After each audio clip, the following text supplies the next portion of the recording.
आज हम आपको एक ऐसे जहाज के बारे में बताने जा रहे हैं जो आज भी एक पहेली बना हुआ है। इतिहासकार और शोधकर्ता भी इस जहाज के रहस्य को भेद करने में असफल रहे। उस भयानक घटना के बाद से लोगों ने मेरी सेलेस्ट जहाज को कई नाम दिए, जैसे कि the ghost ship, the haunted ship वगैरह। दिसंबर 4, 1872 को पुर्तगाल के समुद्री तट में मैरी सेलेस्ट नाम का एक जहाज अचानक प्रकट हो गया, जो बिना किसी इंसान से समुद्र में घूम रहा था।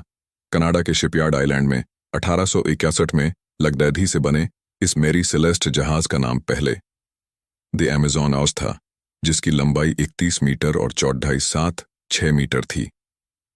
अपनी यात्रा के शुरुआती कुछ सालों में इस जहाज को काफी कुछ झेलना पड़ा, जिसके चलते यह अफवाह फैल गई कि इसमें कोई शैतानी साया है, क्योंकि इस जहाज को कई बार मिस एडवेंचर्स और इसके मालिकाना हक में बदलाव देखने को मिल रहा था। किसने खरीदा मेरी सेलेस्ट को? इसके बावजूद रिचर्ड हेंस नाम के एक अमरीकी ने इस जहाज को खरीद लिया और इस जहाज का पूरा हुलिया बदल दिया और इस जहाज के नाम को द अमेज़न से मेरी सेलेस्ट रख दिया।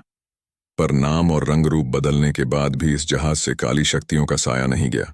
परेशान होकर रिचर्ड ने इस जहाज को बाद में बेंजामिन ब्रिक्स नामक कप्तान को बेच डाला। कब गायब हुआ यह जहाज? इस बार इसका असर तब देखने को मिला जब अक्टूबर 1972 को इटली यात्रा के दौरान देखने को मिला, जब शिप के कप्तान बेंजामिन ब्रिक्स अपनी पत्नी सेरा और अपनी 2 साल के बच्चे समेत 7 अन्य क्रू मेंबर्स के साथ यात्रा कर रहे थे।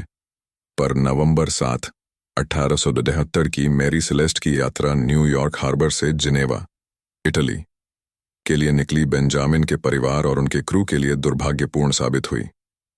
इस जहाज से 1700 बैरल इंडस्ट्रियल अल्कोहल और अतिरिक्त मात्रा में खाना और पीने का पानी ले जाया जा रहा था, जिसकी कीमत $30,000 थी।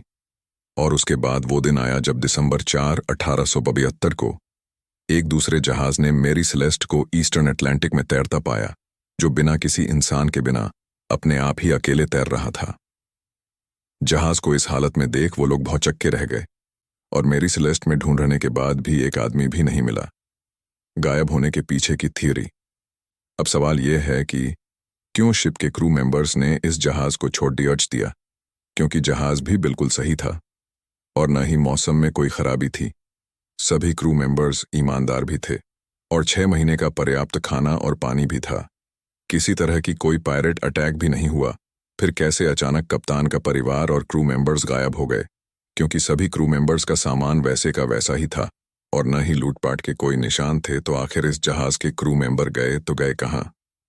आज भी इस जहाज में छुपे राज को कोई सुलझा नहीं पाया है और शायद ही कोई सुलझा पाएगा।